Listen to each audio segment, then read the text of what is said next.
Welcome back, Raider Nation and my champions. This is Eric, and yes, if you can tell by the title and thumbnail, we're going to be going over yesterday's game, the 48-9 stinker that was in Arrowhead Stadium, unfortunately. And I think a lot of Raider Nation feels the same way I do, that this season is pretty much flushed. We're going to go over what happened, what I felt, what happened, what went wrong on the offense, the defense, as well as looking forward to the rest of the season, including next week's game against the Cleveland Browns. So let's get right to it. If you are watching right now, or if you're watching a replay of this live stream, this is how we normally do things. What I do is I have what I call the rundown here, and I have the topics that we're going to go over, these specific topics, and then at the end we have a Q&A, a question and answer session with you guys in the chat. Bounce questions off of me, I can bounce those back off of you, and we will get to the started right now. But the first thing I want to talk about is I put a poll out earlier in the week about the 6-6 season that we've had so far as what you thought were the best Raider victory that we had, or the worst Raider defeat.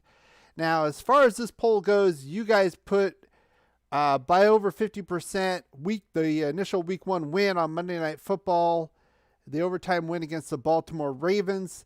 And honestly, I'd have to agree with that, especially considering that we didn't really know what we had with the team.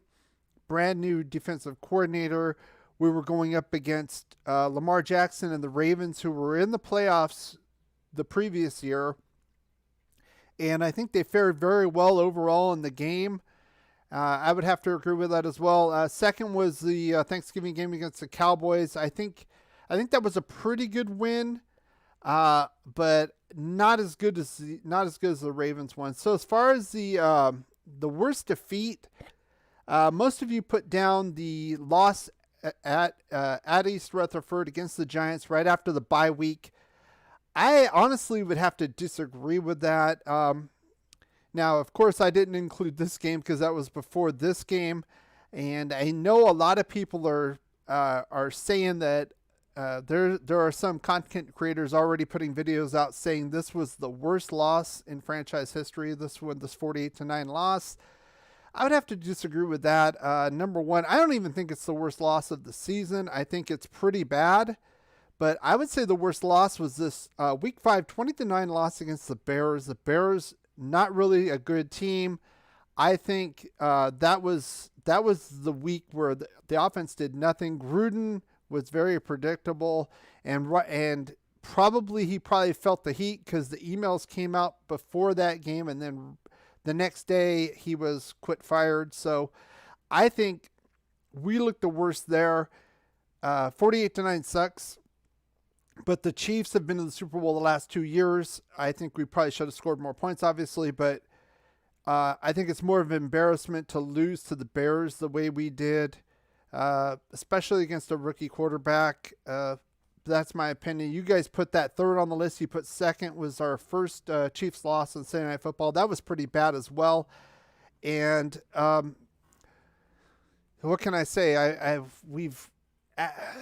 After that bye week, the wheels have really fallen off. I mean, we had that brief reprieve on the Thanksgiving Day game. It looked like we had things together, and then we lost to Cincinnati in a very ugly game, especially on the offensive side, 17-15.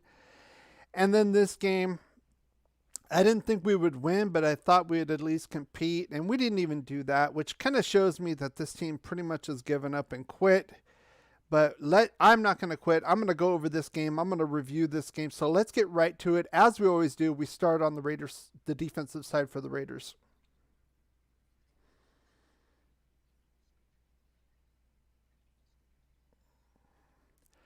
Now, as I said before, I'm going to go over the two keys to the game on the defensive side and then give the defense an overall grade. I'll do the same thing with the offensive side as well. So the first key I had on this game on the defensive side was Max Crosby having to get it together. And I added a new wrinkle here as far as what I thought getting it together would be, or what would be successful for these keys to the game. And I said I wanted to see at least 2 sacks from Max Crosby.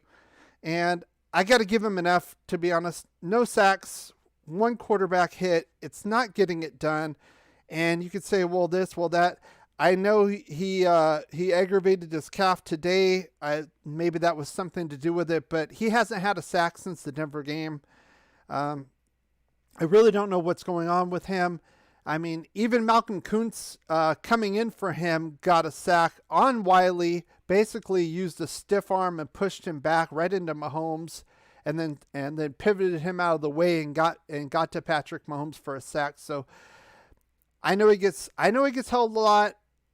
I understand that, but to be an elite edge rusher that we all know he is, he needs to step up, and he basically isn't, and that's been kind of a microcosm of the whole team in general. Very few exceptions of what's going on here, but let's go to their second key to the game. And I remember my first game review against the Chiefs, the Sunday Night Football game. I kind of ignored Travis Kelce, and he burned us for over 100 yards that game. So I was saying we need to stop Kelce and keep him to at least 80 yards to make this manageable. Now, I'm going to give this grade a C. We did keep him to 3 catches for 27 yards, but he actually got those 3 catches. He made first downs on all 3 of those catches. Plus, he was involved directly and indirectly. 2 more first downs, the ball being sent to him. One was a defensive holding call, and then the other one was an offsides. Not really, probably more coincidental, but still, I would give him 4 first downs on that. Again, we kept it to 27 yards. I think in and of itself, giving that a C grade is fair. And I think in and of itself, if we would have done well with the other keys, we could have actually competed in this game. But overall, the defense obviously is an F. 41 points. You can't give them the fumble by Jacobs. You can't count that against them. So 41 points against the defense still sucks. I know they only gave up 372 total yards, which isn't terrible, but it's not great either.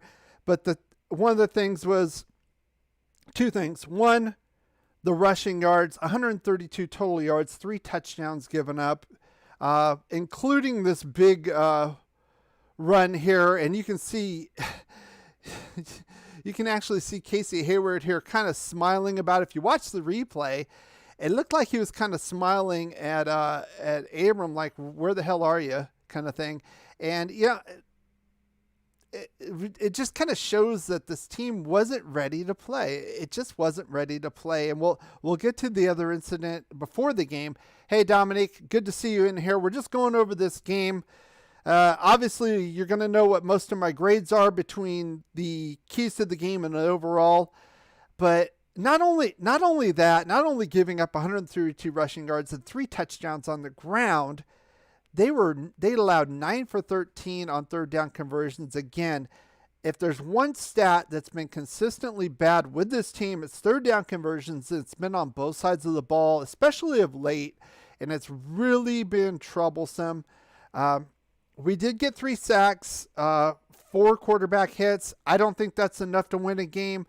I would say that's a subpar performance. It's not a terrible performance, but still not good enough. Casey Hayward was smiling there. I think Merrick had a decent game. In this play itself, though, he took a wrong angle, which allowed Gore to get that big play.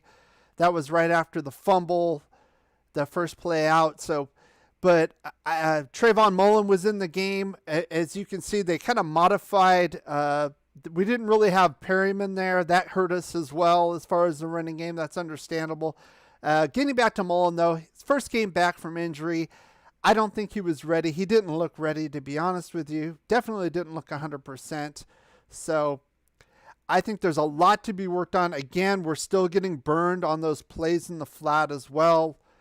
This defense, I'll probably talk about it more in the offseason. We're probably going to need some outside linebackers that can actually cover a running back and allow as such for the scheme. So I think I talked enough about the defense. Let's get to the offense.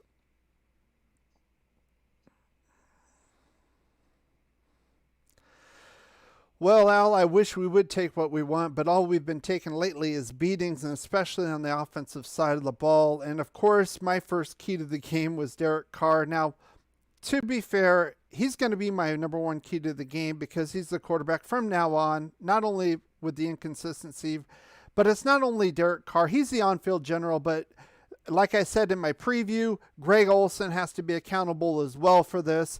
And my goal for this, for Carr and Olsen, and basically this offense, what I wanted to see at least 50% on third down conversions.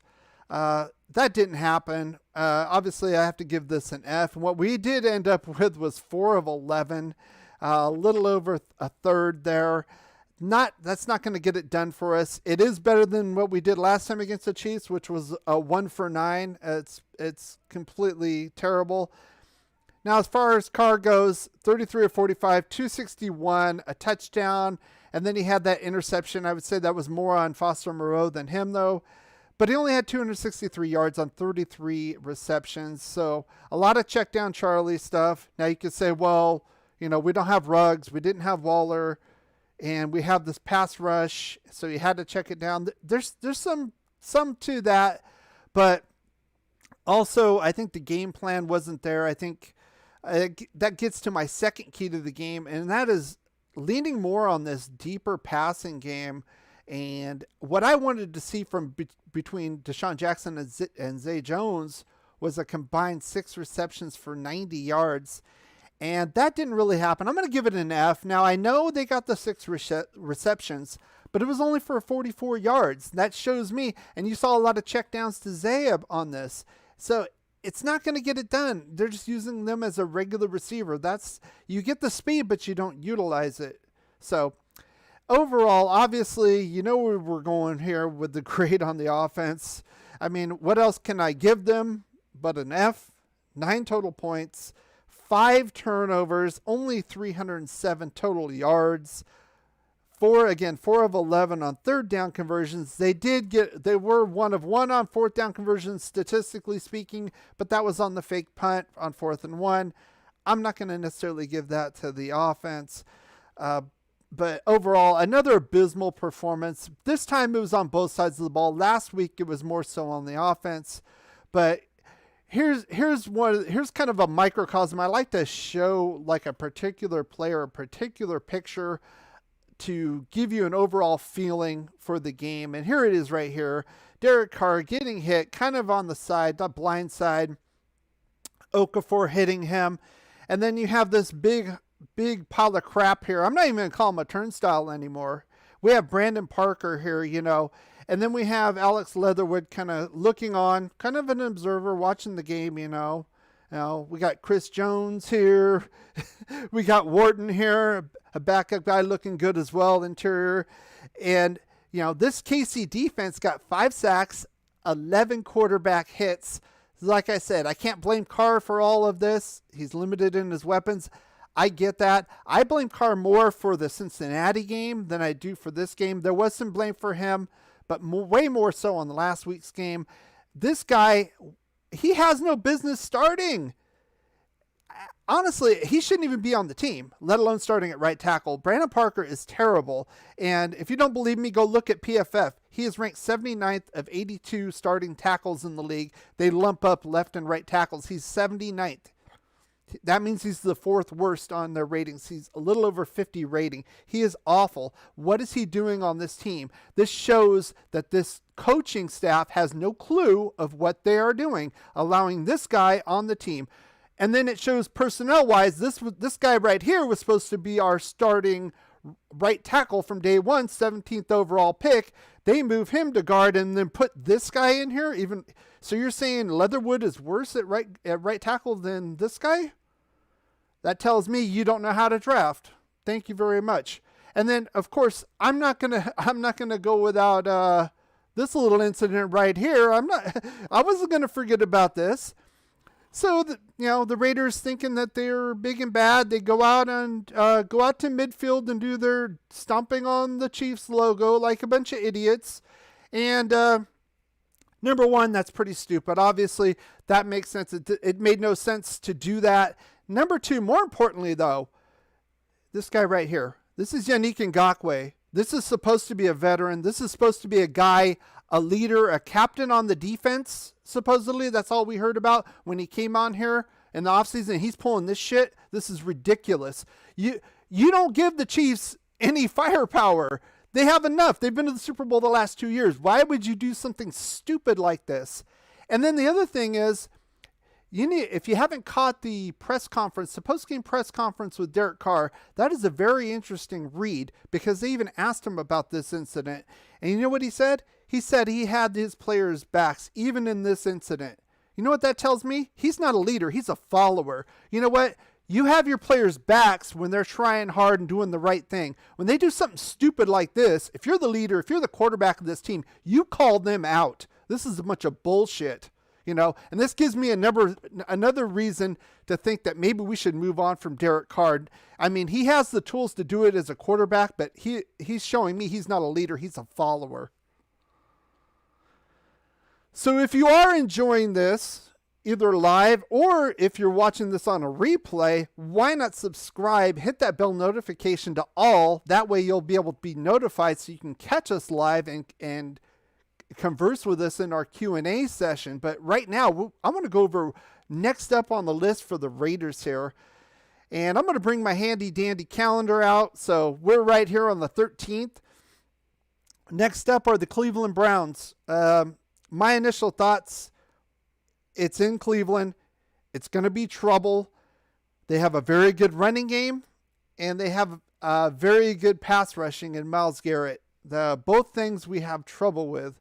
So already, it's not looking good for us, to be honest, just on the surface. I will do a full game review. I will probably come on live stream on Friday night, the day before the game. It was scheduled on Sunday. They moved it up to Saturday a couple weeks back. It is a 1:30 p.m. start Pacific time. So it'll also be going live like I normally do on our halftime live shows. So that'll probably happen about 3 o'clock p.m. So catch that.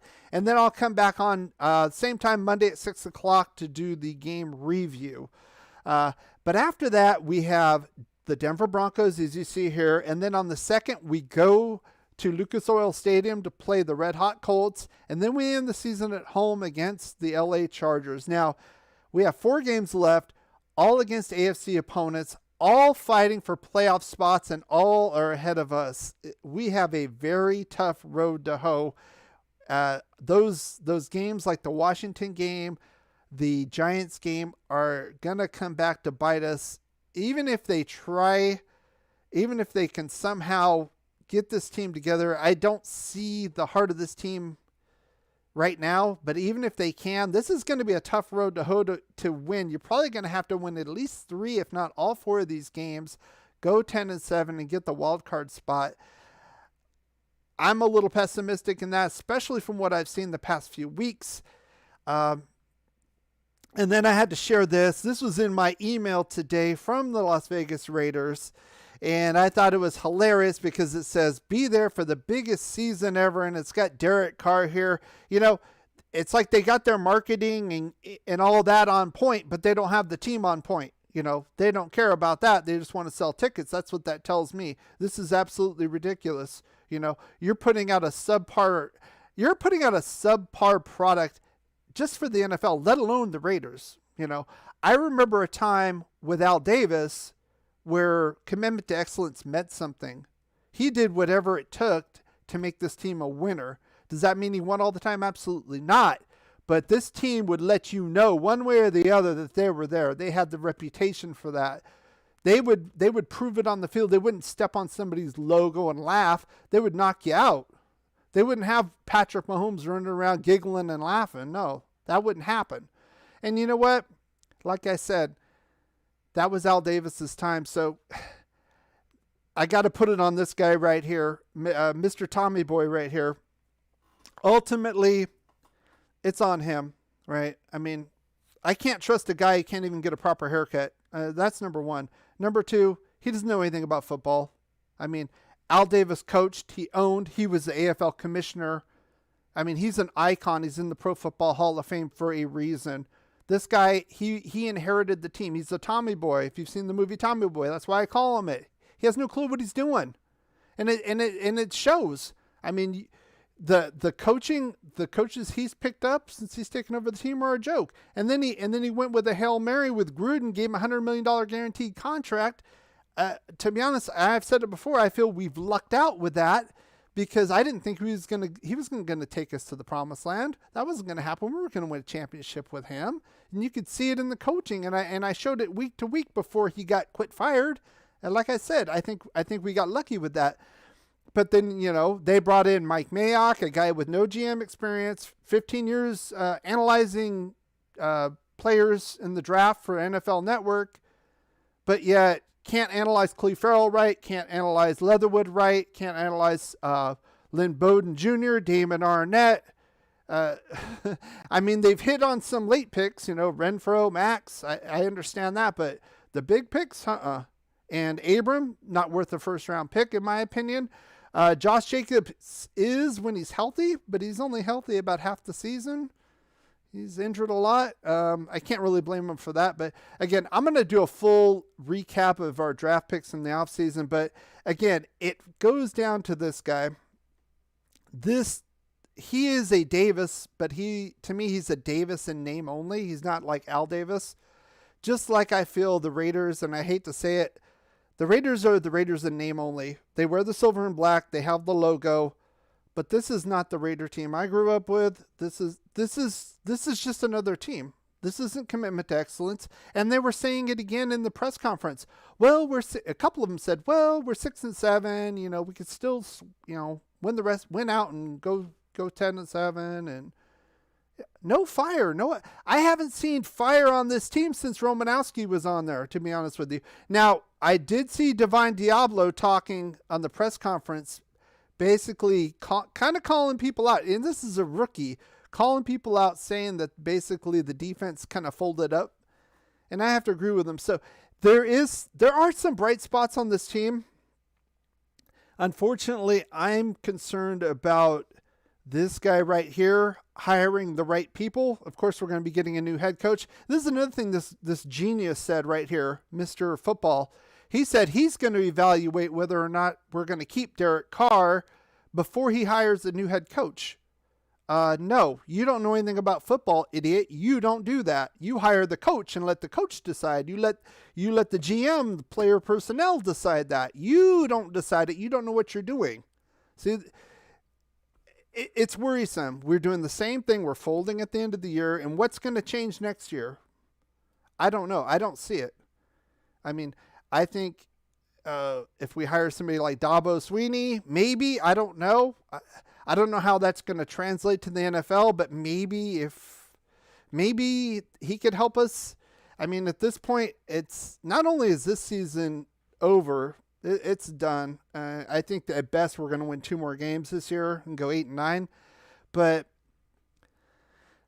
it's going to be another one of those, well, we were kind of close. We're 8-8, 8-9, and, we're only a little bit away, and, we're just going to muddle in the mediocrity, because that's the Raider way. That's the Raider way now. It wasn't the real Raider way, but that's the Raider way now. So anyway, I'm done ranting. I'm done talking about this nonsense. If you have any questions or comments, now is the time to put them in there. We're going to be doing our Q&A session. Good to see you all out here. Wonderful, wonderful time. I can understand a lot of people not wanting to even talk about this game. To be honest with you, it was just an absolute mess. Even from the get-go, the first play, the fumble, it's just a joke. And I see Dominique puts that on there. Jacobs fumbles and he's smiling. Yeah, because they don't care. They don't care anymore. I was almost going to put some golf clubs on the thumbnail because that's what it seems like. It seems like they're ready to go play golf.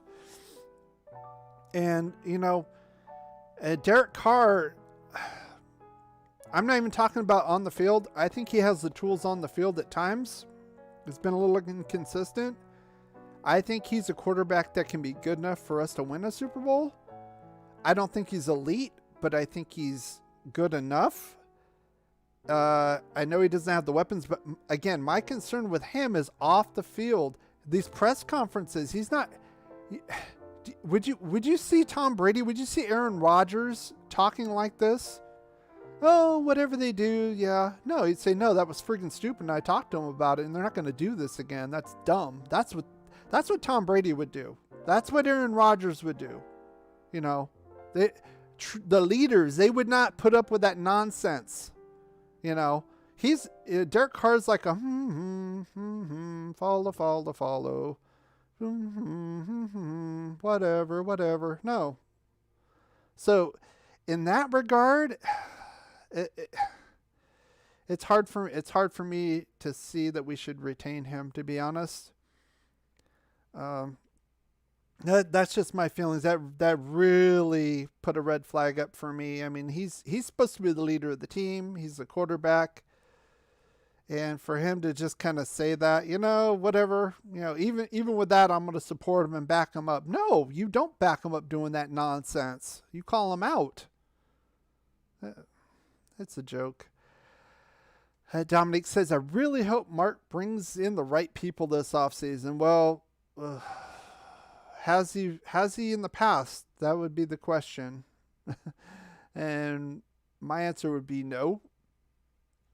Again, I think Mayock was brought in for Gruden to evaluate personnel, to be honest. And I think Gruden was making all the final calls, and even Mayock said that. So, but even then, I mean, Mayock was saying, like I've said before, Mayock was saying that Cleve Farrell and Nick Bosa were even, just like Gruden was saying.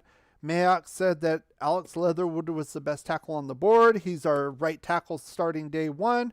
They move him to guard. So, does he know what he's doing? Can he evaluate? I mean, there was Tevin Jenkins there. I know he got hurt, but he's back now with the Bears. That was the guy I was thinking we should go get. But now, what do I know? I don't make millions of dollars like he does. So apparently, he has more knowledge. He goes to all these things. He watches more tape, but he keeps screwing up. I don't get that at all. I don't get it at all. So what I would like to see. I would like to see somebody come in, maybe like a Mark Cuban, and buy this team out. Somebody who's fiery and wants to win, and he's going to get the right people in here and then butt the hell out. That's what I would like to see, and support the personnel and the players and the coaching staff as an owner, money wise, not having to say anything, Mark Davis is not Al Davis. He doesn't know about football, so he needs to shut his mouth and sign the checks and get the right get the right player personnel, director of player personnel, the right GM, and the right head coach in here to make those decisions. Dominic says, yes, I wanted Tevin Jenkins. He's a true right tackle, played position in college. Yeah. Plus, he had a mean streak. He kind of reminded me of Incognito, the way he plays. He will play all the way to the whistle and maybe then some, kind of like the old Raider way. But I guess the new Raider way, we go like this and oops, sorry, Derek, sorry you're on the ground again. That's kind of the new. And Tom Cable needs to be fired today, just by keeping Brandon Parker at right tackle all these games. He needs to be gone.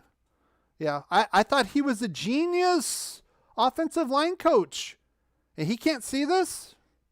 Stevie Wonder can see that Brandon Parker can't play right tackle, unless you want your quarterback killed, of course. So he needs to be gone today. And Gus Bradley, he needs to figure out how to stop the running back in the flat. Like I said, that's been a big issue.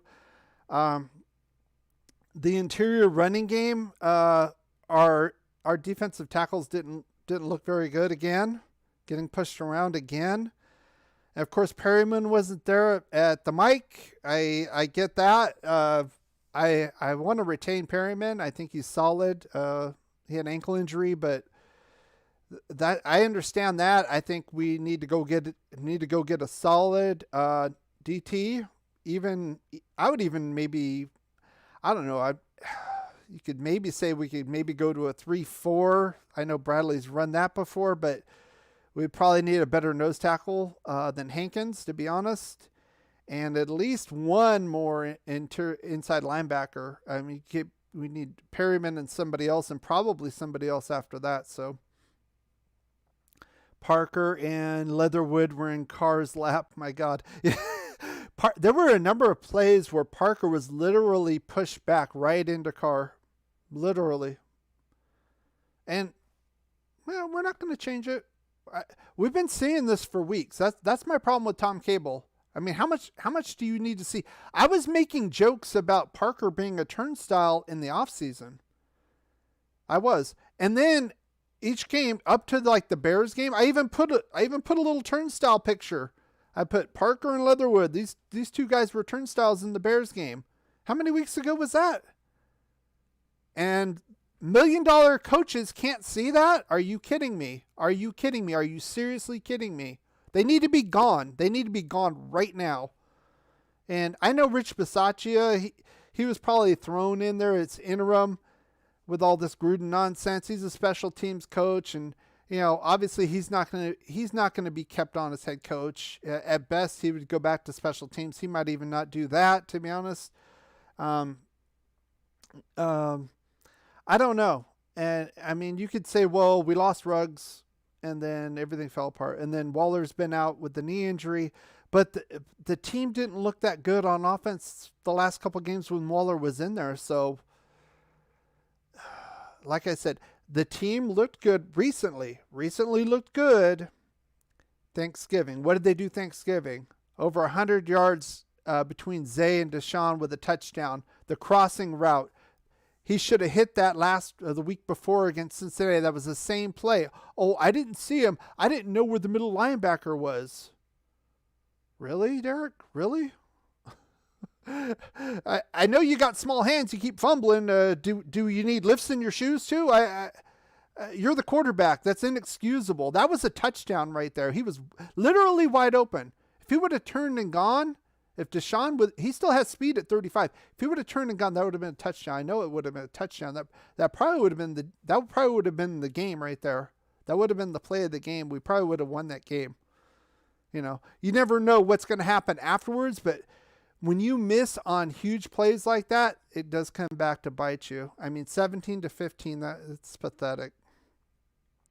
And honestly, I thought we were going to lose this game, but I thought at least we would make a game of it, not lay back and flop down like fish. It's pathetic. It's pathetic. We deserve better. Raider Nation deserves better than this. Like I said it before, it's sad when the fans care more about the team than it seems like the players do or the coaching staff does. When the players do the same stupid things over and over again, like Brandon Parker, and he's still in the game, and he's still doing the same things, he doesn't care.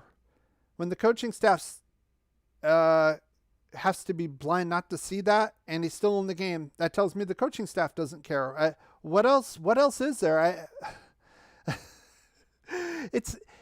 I could see one thing. I could see if we lost like 40-30 or something like that, and like the games last year we lost. Abrams screwed up at the end and left Kelsey open for the touchdown at the end of the game, and we lost in Vegas the second game, the rematch against the Chiefs. I mean, that sucks, but at least they played. At least it was close. It didn't look like they go out there in the 50-yard line jumping up and down like idiots, and then they just don't play. No. I really want a strong head coach, and I want him to already know what the identity he wants for the team. Unlike John Gruden, yep, I'm calling him out. He was talking about that after the Bears game, looking for the identity of this team after he's been here in his fourth season. Absolute joke. So I want a guy who knows what he wants to do right away, knows what kind of offense and defense he's looking for, and then evaluates the players. Now, do they fit or not? And that's why I'm saying, I keep saying this, I think the fate of Derek Carr should be decided by the next head coach. Not by idiot Tommy Boy. That makes no sense. If the next head coach feels the scheme he wants to run on offense would work with Derek Carr, and maybe we just need to improve the line or or go get Devontae Adams, get him a true number one, and it'll work, then let him make that decision. That's why he's there. Not Tommy Boy. You need to sign the checks and not go to Supercuts and get your haircut. Go. You're a billionaire. Go get your haircut, properly. So, does anybody else have anything else to impart on this? Obviously, the game sucked. It's Raider Nation. Absolute joke. Not only just losing badly, losing like they didn't care, smiling off and on during the game. You can see Carr was getting frustrated. He needs to come out, honestly, as a leader. When things are this bad, you need to come out and start calling people out. Say, we sucked. We all sucked. We had players on offense and defense that played like crap. We need to fix this. Offensive line sucked. I didn't make a few throws, etc. He's not doing that. I'm going to support my players as we go 6-11 or whatever. No. You wouldn't see Ken Stabler doing that, would you? You guys remember Ken Stabler? I couldn't see Ken Stabler doing that. He might come to the game after drinking half a bottle of Jack Daniels, but you know what? He's going to call people out. He's going to give it his all. He's not going to put up with bullshit. Just like Madden didn't put up with bullshit. Just like Flores. This team didn't put up with bullshit. Everybody made each other better. It seems like everybody's kind of bouncing off each other's slacking or laziness or something. I don't know. And it's just infectious. So I don't know. I wouldn't mind a full clean out. I know the defense has gotten a little better. If they want to get rid of Gus, then so be it. Even Casey Hayward's not playing that well. I mean, that's one of Gus's guys. He hasn't been playing that well of late. The only one that's been really consistent all the way down the line probably is Perryman, if we had to be honest. I know Phylon was doing pretty good, another Charger guy, but he got hurt. Can't really knock that. I mean, Unique started a little slow, but he's kind of picked it up. So I think he has 9 sacks now? 9 sacks, 10 sacks. So, but still, it's not enough. One guy isn't enough. And again, with the defensive woes, I look back and it's, the offense gave up the ball 5 times, 5 turnovers. Now they did score one back. They ran back the first one, but the Chiefs only started on the Raiders side of the ball or Raiders side of the field one time through all those. So we mostly turned it over on their side of the field. So it's not like, we turned it over at the 5-yard line and now the defense is basically screwed. It wasn't like that. They were getting a lot of long drives. And like I said, 9 of 13 on third down conversions. Our defense gave up. So not acceptable. Just not acceptable. So a lot of changes need to be done. And unfortunately, that's where we are again as Raider Nation, getting some preseason hope. And a lot of letdown, a lot of craziness, a lot of circus activities. A lot of tragedy, of course, with the Ruggs incident, stupid thing. And it's just where we are. So, this is going to be a very interesting offseason. And I will be making a video on the draft, of course, and I'll be making another video on the salary cap and where we stand for 2022, just like I did last season, and where I showed certain players were probably not going to be on this team unless they did some massive restructuring. Like Gabe Jackson, I talked about him, and he was gone. Incognito, he restructured. Essentially, they released him and then re-signed him for cheap.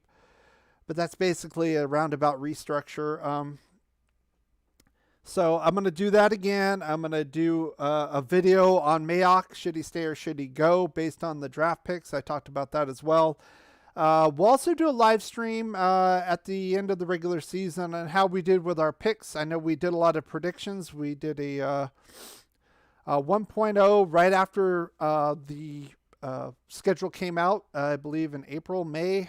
think it was after the NFL draft, and then we did a 2.0 right before the season started, and then we did a 3.0, a revised one at the bye week. So we'll do one more at the end of the season and see how we did.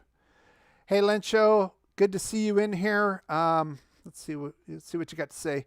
Davis wants to keep Mayock, and Mayock wants to keep Gus. Pete Carroll makes some sense, but who knows? Yeah, Pete Carroll is definitely on the hot seat in Seattle. I don't necessarily think we would want Russell Wilson, though, to be honest.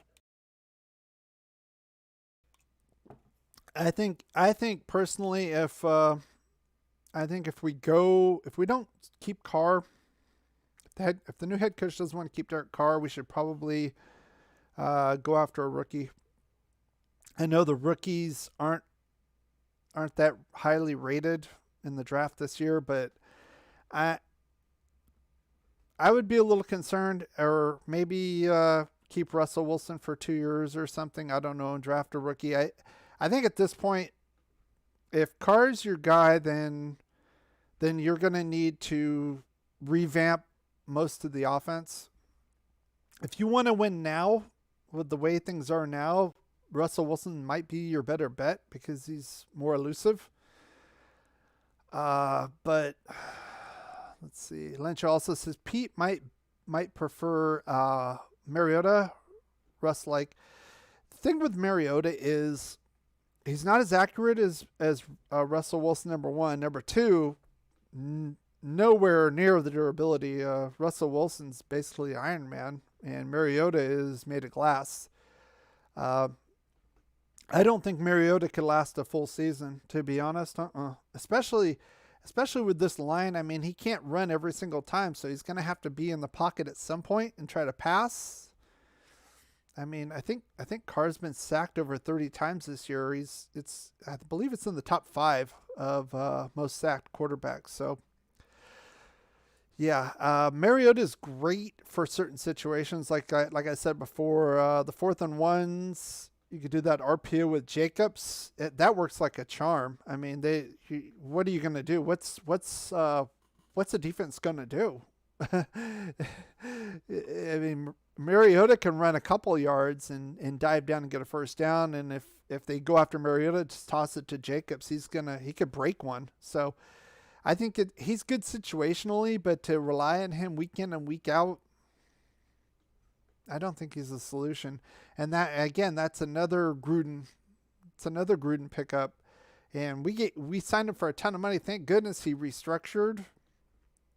I mean, at one point he was scheduled to be the highest paid backup in the league. I think he was going to make like 10, 11 million or something like that, something ridiculous. And he restructured it down. But again, he's been hurt. He's been their best ability is availability, and he's been hurt more than he's been available with his tenure with the Raiders. So we couldn't rely on him. If they want to go with like a journeyman guy, like a Fitzpatrick for a year and groom a young guy, could do that. I don't know. Is Derek Carr the guy? That we keep saying that year after year because we're still waiting for him to kind of take the mantle. I mean, he shows flashes and he puts up good numbers at times, and at times he looks really great. You know, he looks almost MVP like, and then other times he's throwing stupid passes for interceptions. So it's like, or he's not seeing wide open receivers, you know, or he gets the happy feet, you know. Again, I'm gonna, like I said before, I'm gonna reserve that decision to the new head coach on what he wants to go and what kind of identity he wants to have this team be. I don't think Gruden did a good job with that, to be honest with you. Especially he wanted to run the football, but then he only had Josh Jacobs as basically his only in between running back. You know, Jalen Richard isn't an in between guy really. Kenyon Drake isn't really an in between guy. What do you got? Alec Ingold, the fullback. I mean, he's mostly there for blocking, in that kind of a scheme. I know he catches some passes, you know, I mean, he's solid, but for what seemed like what Gruden wanted to do, he didn't have the personnel there, and he'd been there for 3+ years. So like I said, I wasn't believing that he was going to take us to a Super Bowl. And the whole thing with Ruggs, you know, crazy, terrible, tragic, of course, off the field. On the field, just removed a huge deep threat for us. I mean, if you had Ruggs deep and you had Waller as a basically unguardable tight end, Kelsey-like receiver, hybrid, pain in the butt, you got to double him up. Renfro's gonna be your guy underneath if nothing's open, and that's kind of how things were, and it kind of made sense. But now the pieces aren't there anymore, and the offensive line is in shambles. The right side is absolutely horrific. Not to say John Simpson's any good at left guard. Colton Miller, not as good of a season as he's had in the past. Not terrible. You just don't notice it compared to the right side, but he's given up some plays. I believe he was the one to give up the play on the Giants game, the strip sack at the end where they secured the win, I believe. I don't know. It's kind of a mess. It's really kind of a mess. And a lot of the personnel decisions were head scratchers. Damon Arnett was a reach, obviously. It's all these players they reach on, and then they have to, it's like you have a scale of potential, right? With college players, you don't really know truly what you're going to get normally for most players, but they draft players at the high end of the potential. So the player's going to have to reach that near max or near max potential to make the picks, make the pick make sense, if you know what I'm saying. So it is what it is. Again, I'm going to, I think I've talked enough about the game and the other things. I will be on Friday night to talk about the Browns preview of the game on Saturday, and I'll be here at halftime to talk about the first half of the game, and probably back on Monday to do a review of the Browns game as well. So if you don't have any other questions, we're going to close this one out here right now. Appreciate you guys coming out here as usual. Thank you for supporting the channel. Again, if you haven't already, give the video a thumbs up, give the live stream a thumbs up. It helps the algorithm, helps YouTube disperse this and all that. You know, that same thing. If you're not subbed, sub so you can be here if you're not watching this live and want to catch these live and interact not only with me, but the other people in the chat. And again, thank you for coming out. And as always, go Raiders. Ask you something. With all the distractions that you have off the field, how are you able to keep focused on winning football games as you do and do throughout the years? When you have great coaches, then after you have great coaches, you get great players. You have a great organization, and you tell them one thing: just win, baby.